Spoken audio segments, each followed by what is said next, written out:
بسم الله الرحمن الرحيم.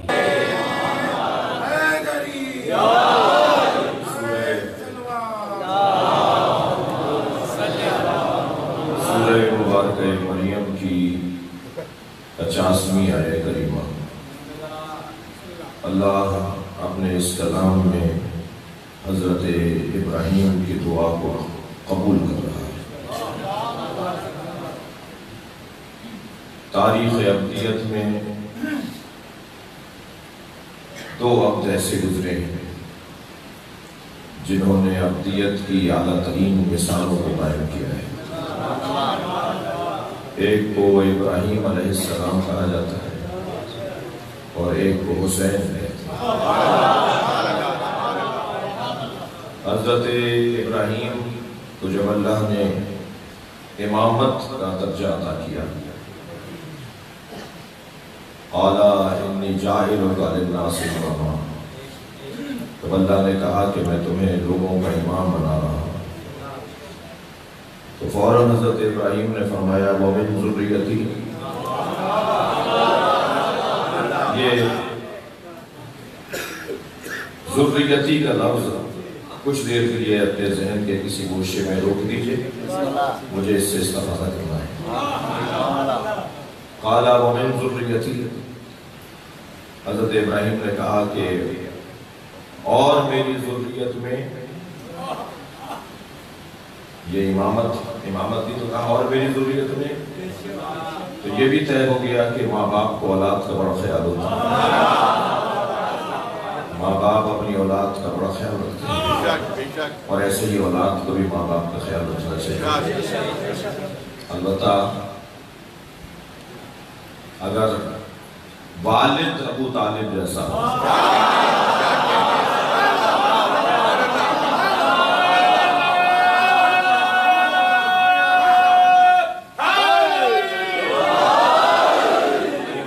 پھر علی جیسا بن کے ساتھ،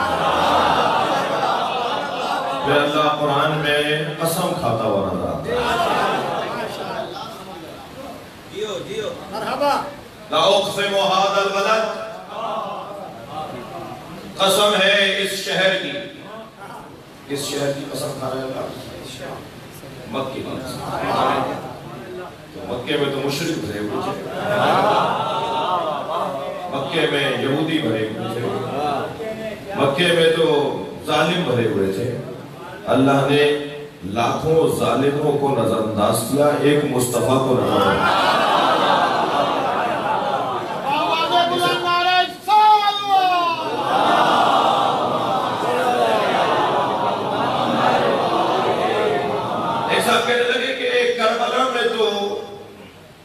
قاتلان حسین کا خون بھی گرا ہے، اور آپ خاک شفا کا احترام کرتے ہیں، اگر خاک کربلا میں امام حسین کا خون ہے تو قاتلان حسین کا بھی ہے، یزیدی لشکریوں کا بھی ہے، تو پھر احترام کیسا ہے؟ تو اللہ مغفرت فرمائے مولانا اسماعیل دیوبندی صاحب،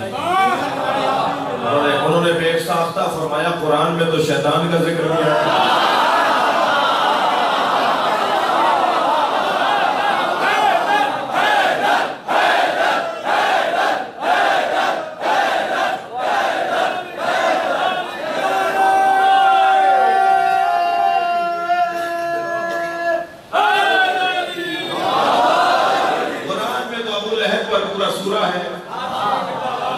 قرآن میں تو پورا سورہ منافقون ہے، تو آپ کے ذہن میں شیطان نہیں آتا، منافقین نہیں آتے، ابو لہب نہیں آتا، آپ کے ذہن میں رحمان آتا ہے، آپ کے ذہن میں مصطفیٰ آتا ہے، آپ کے ذہن میں اللہ کے نبیوں کا ذکر آتا ہے، تو منفی سوچ رکھنے والا تو ویسے ہی مسلمان نہیں ہوتا۔ منفی پہلو کے ساتھ اس میں تو ان کا خون بھی ہے، اس میں تو شیطان کا ذکر بھی ہے، اس میں تو ابو لہب کا ذکر بھی ہے۔ میں نے کراچی یونیورسٹی میں خطاب کیا، جو بعد میں مقالہ ڈاکٹر عدیب الحسن صاحب نے SIUT اور کراچی یونیورسٹی کے باہمی اشتراک سے چھپوایا کہ آپ نے اعضاء کی ڈونیشن، آرگن ڈونیشن، یہ اپنے زندگی میں ہم وصیت کر سکتے ہیں کہ اگر دماغ کی موت ہو جائے اور دل چل رہا ہو ڈاکٹر طے کرنے کے دماغ مر گیا ہے کسی ایکسیڈنٹ کی وجہ سے، اور وہ 10-12 گھنٹے 15-17 گھنٹے کے دوران یہ وہ دل کی چیزیں، وہ پھیپڑے، وہ گردے، وہ ساری چیزیں، پتے، یہ سب چیزیں کام کر رہی ہوتی ہیں، اور پھر آہستہ آہستہ وہ بھی ڈیڈ ہونا شروع ہو جاتی ہیں۔ تو اس دوران میں ہم اپنے اعضاء کسی مریض کو دے سکتے ہیں۔ تو الحمدللہ ہم نے مقالہ لکھا مثبت، اس بات میں لکھا کہ ہاں ایسا ہے، اور وہ مقالہ الحمدللہ پوری دنیا میں ایک تشیع کی اچھی تصویر پیش کر رہا ہے۔ تو ایک جگہ میں نے اس مقالے کا ذکر کیا، جیسے ابھی کر رہا ہوں، ابھی تو صرف اشارے میں کہا تھا ایک اور بات کرنے کے لیے۔ تو ایک صاحب کہہ رہے تھے مولانا اگر میرے گردے کسی ہندو کو لگ گئے تو کیا ہوگا؟ اور بیٹھے ہوئے ایک شخص نے اور کہا مولانا اگر میرا دل کسی یہودی کو لگ گیا تو کیا ہوگا؟ ایک اتنا گھٹیا سوچ رکھنے والا تھا، کہنے لگا میری آنکھیں اگر کسی سنی کو لگ گئی تو کیا ہوگا؟ تو میں نے ان سب کو ایک جواب دیا کہ چھوٹے دماغ والا شیعہ نہیں ہوتا۔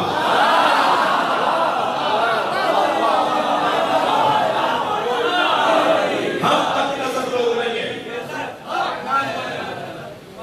ہم تک نظر لوگ نہیں ہیں۔ بھائی تمہارا گردہ اگر کسی، پہلے تو اللہ نے بنایا ہے یہودی کو یا ہندو کو، یا تم نے بنایا ہے؟ جب اللہ نے بنایا تو اللہ کی مخلوق ہے نا، اور اللہ نے اسے ہندو نہیں بنایا تھا، یہودی نہیں بنایا تھا، مسلمان بنایا تھا۔ وہ کہیں راستے میں گم ہو گیا ہے، تم اپنی چیزیں دے دو شاید وہ پلٹ آئے، اور کیا معلوم تمہاری آنکھیں کسی ایسے کو لگ جائیں جو عالم دیکھنے کو بدعت کہتا ہو، اور تمہاری آنکھوں کی وجہ سے وہ عالم کی زیارت کر لے۔ مثبت سوچو، مثبت پہلو کی طرف توجہ کرو، منفی سوچنا یہ پھٹے ہوئے دماغ کے لوگوں کا کام ہے۔ اس بوتل میں پانی کم ہے، یہ کیوں نہیں کہہ رہے کہ پانی زیادہ ہے؟ اللہ تو جانوروں کا رب بھی ہے، اللہ جانوروں کا بھی رزق عطا کرتا ہے، مگر قرآن میں یہ نہیں کہا جائے گا، مؤدب لوگ یہ نہیں کہیں گے کہ رب کو لیبل ہے، کہیں گے رب موسیٰ اور ہارون، رب محمد اور علی۔ مثبت سوچ، بڑی سوچ، اونچی سوچ۔ الحمدللہ ہمیں مولا علی نے یہی سکھایا ہے۔ یہ تشیع کی الف بے ہے جو میں کہہ رہا ہوں، اور زیادہ تبصرہ نہیں، کوئی بات نہیں۔ ہم دیکھ رہے ہیں ملک کے محافظوں کی طرف، اور ایک وقت تک کا ہم انتظار کریں گے، اور انشاءاللہ ان کے محافظ بہت سمجھدار ہیں، اور ملک کے حالات کو خود بہتر کریں گے۔ ہمارا تو 100 سنار کی ایک لوہار کی یہی ہے۔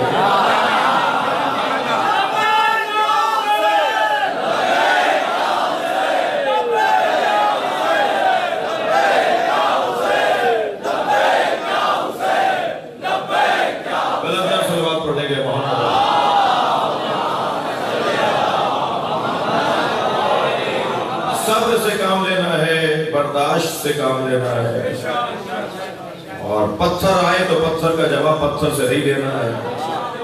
اگر کوئی پتھر پھینکے تو اسے ماتم سمجھ کے قبول کر لو۔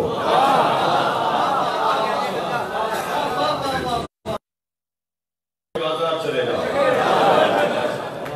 کچھ دیر کے لیے کوفے کی راہوں میں چلے جاؤ، اور اللہ سے دعا کرو کہ اگر کوئی ہمارے ساتھ ایسا کرے تو ہم اسے یہ سوچ کر اس پتھر کو سہیں گے، اس اینٹ کو سہیں گے کہ میرے ساتھ وہ ہو رہا ہے جو زینب کے ساتھ ہو رہا ہے، میرے ساتھ وہ ہو رہا ہے کہ جو اہل بیت کے ساتھ ہو رہا ہے۔ کوئی پریشانی، کوئی بھگدڑ نہیں، کوئی پریشانی، اول تو ایسا کچھ نہیں ہوگا، کہیں کچھ ایسا نہیں ہوگا۔ اور بہت غصہ تھا انہیں، اور یقیناً حق بات بھی ہے کسی حد تک۔ غیر ذمہ دار خطیب کہیں بھی ہوں، ہم ان کے پیچھے نہیں کھڑے۔ غیر ذمہ دار دیوبندیوں میں ہوں تو انہیں ان کے ساتھ نہیں کھڑا ہونا چاہیے، غیر ذمہ دار بریلویوں میں ہوں تو انہیں کھڑا نہیں ہونا چاہیے۔ اب وہ کھڑے ہیں یا نہیں کھڑے یہ میرا مسئلہ نہیں ہے، اگر ہمارے ہاں جو غیر ذمہ دار ہیں ہم ان کے ساتھ نہیں کھڑے۔ انتہائی ہوشیاری، سمجھداری، معاملہ فہمی کی ضرورت ہے۔ اس پاکستان کو سنی نے سوچا تھا، شیعہ نے بنایا۔ علامہ اقبال اور قائد اعظم، لہذا سنیوں کا بھی شیعوں کا بھی یہ ملک ہے، یہ اللہ کی زمین ہے، اس کے آئین کے اندر پہلی صفحے پہ لکھا ہوا ہے کہ یہ اللہ کی سرزمین ہے اور اس میں کوئی قرآن اور سنت اور قرآن اور تعلیمات اسلام کے خلاف کوئی کام نہیں ہوگا۔ پاکستان کے آئین میں جو مسلمان کی تعریف لکھی ہوئی ہے اس تعریف پہ سب سے اچھا، سب سے زیادہ پورا ہم اترتے ہیں۔ لہذا انتہائی سمجھداری اور ہمیں کوئی جواب نہیں دینا، ہمیں پاکستان کی سالمیت عزیز ہے۔ ہم پاکستان میں جھگڑا اختلاف نہیں چاہتے، اور جب پتہ چل جائے کہ بات پیچھے سے ہے اور بات سازش کا حصہ ہے اور بات عالمی شیطانی سازشوں کا حصہ ہے تو پھر تو اور ہمیں سمجھداری کا مظاہرہ ہے۔ جب یہ معلوم ہو جائے کہ یہ کہیں اور سے ڈورے ہل رہی ہیں، ہم تو ان تقریروں کے ذریعے سے اپنے بھائیوں کو متوجہ کریں گے۔ وہ مجھے گالی دیتے رہیں، میں انہیں بھائی بولتا رہوں گا۔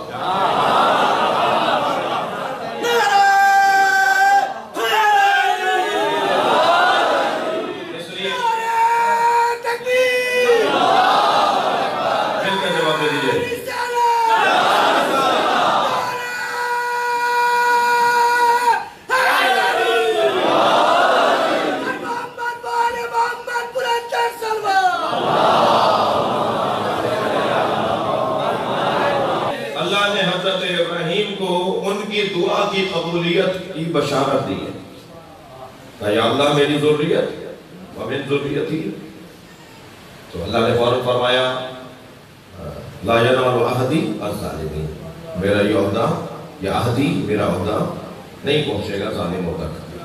نبت صاحب فرماتے ہیں یہ حضرت ابراہیم کی دعا رد نہیں ہوئی ہے، انہیں تسلی دی ہے کہ تمہاری نسل میں جو ظالم آئیں گے انہیں نہیں ملے گا، لیکن جو تمہاری نسل میں محمد اور علی آئیں گے انہیں یہ منصب امامت ملے گا۔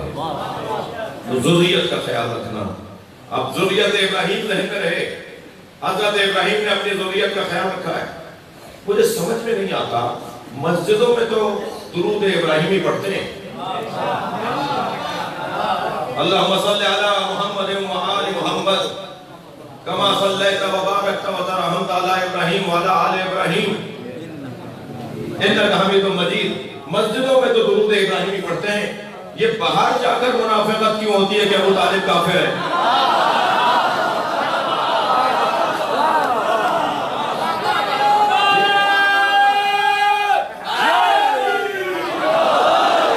تم نے اپنی مسجد میں تو درود پڑھا ہے، آل ابراہیم پہ صلوات بھیجی ہے۔ آل ابراہیم کون ہے؟ ذریت ابراہیم کون ہے؟ حضرت ابو طالب نے ایک دفعہ نہیں بلکہ دسیوں دفعہ کہا الحمدللہ الذی جعلنا من ذریت ابراہیم۔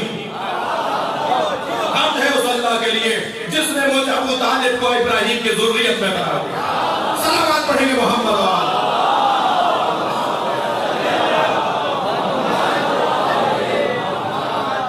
لہذا اللہ نے حضرت ابراہیم کی ایک دعا یہ قبول کی اور ایک دعا حضرت ابراہیم نے یہ مانگی، وَجَعَلْنَا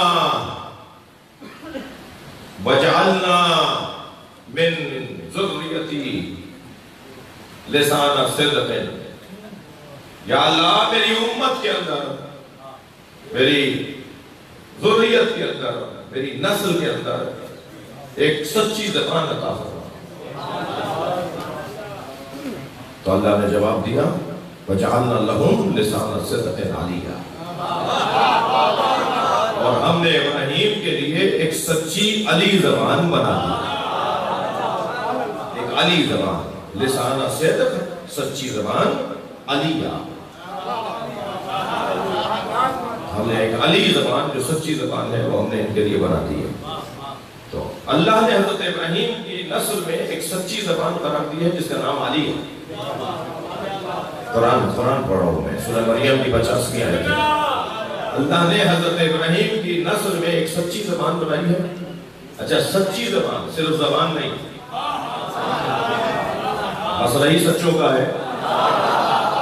بحث ہی یہ ہے کہ سچوں کے ساتھ ہو جاؤ، بحث ہی یہ ہے کہ کل مباہلے میں پائیں گے جو جھوٹوں پہ لعنت کر سکتے ہیں۔ مسئلہ سچائی کا ہے، صداقت کا ہے۔ اور عزیزوں میں ایک جملہ کہوں گا، میں نہیں چاہتا کہ اس بحث میں مبتلا ہوں، زیادہ دیر رکھوں۔ مقدمہ آپ کا بڑا مضبوط ہے اور کسی اور کا مقدمہ بہت کمزور ہے۔ کھڑے رہنے دیجئے، کل آپ کا ہے، مستقبل آپ کا ہے، آئندہ تشیع کا ہے، مستقبل ہمارا ہے، اس لیے کہ امام مہدی ہمارے ہیں۔ مقدمہ بڑا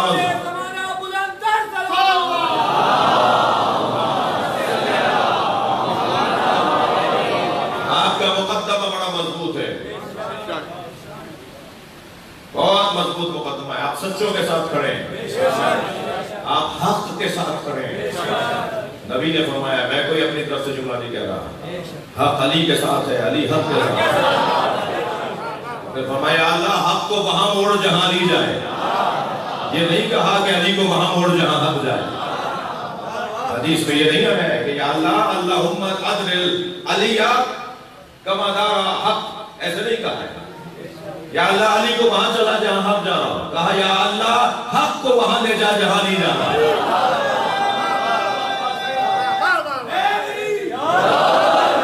حق علی کے ساتھ، علی حق کے ساتھ، اور اس سے زیادہ تر بات یہ کہ جہاں علی جائیں گے وہاں حق جائے گا۔ آپ کا مقدمہ بڑا مضبوط ہے۔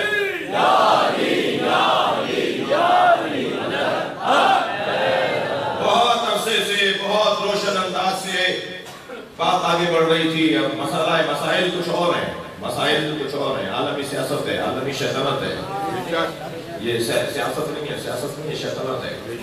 اور پاکستان کے ساتھ پاکستان کی گلی چاہیے انہیں ہندوستان جانے کے لیے۔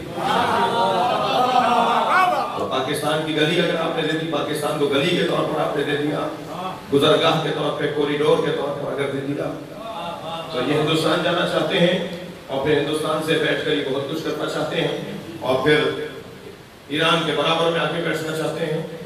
مسئلہ بہت پیچیدہ ہے اور بہت ہم پر سب واضح ہے۔ ہم اخبار کی سرخیاں پڑھ کر نظریہ نہیں بناتے، ہم نہج البلاغہ پڑھنے والے لوگ ہیں، ہمیں چال پتہ چل جاتی ہے کیا ہے۔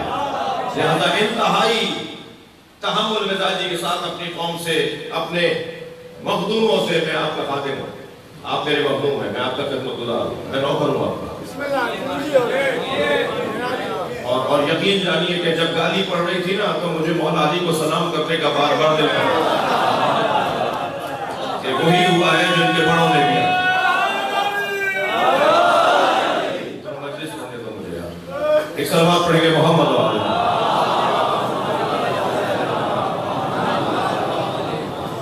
تو جو ہے کیا ہوا ہے مولا کے ساتھ؟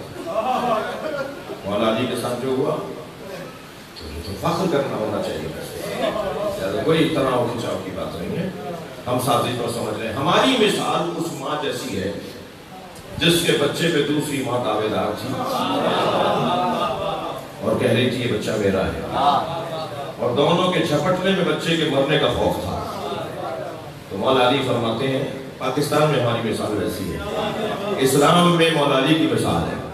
مولا نے فرمایا میری مثال اس ماں جیسی ہے جس بچے پر ایک جھوٹی ماں جھپٹ رہی ہے، وہ کہتی ہے میرا ہے، اور میں جو حقیقی ماں ہوں میں کہتا ہوں کہ یہ میرا ہے۔ اس جھپٹ میں، اس چھینا جھپٹی میں اس بچے کی جان جانے کا خطرہ ہے، تو میں نے بچہ چھوڑ دیا، کسی کی گود میں بھی رہے مگر زندہ ہے۔ ہم بھی پاکستان کو ترقی کرتا ہوا دیکھنا چاہتے ہیں۔ ہم بہت ہی معاملات کو سمجھ چکے ہیں اور ہم کسی کو کوریڈور بنانے، کسی کے لیے پاکستان کو رستہ نہیں بنانے دیں گے، پاکستان میں رستہ نہیں بنانے دیں گے۔ اگر آپ ہمارے لیٹسٹ ویڈیوز کے بارے میں جاننا چاہتے ہیں تو ہمارے چینل کو سبسکرائب کریں اور بیل آئیکن کو پریس کریں۔ شکریہ۔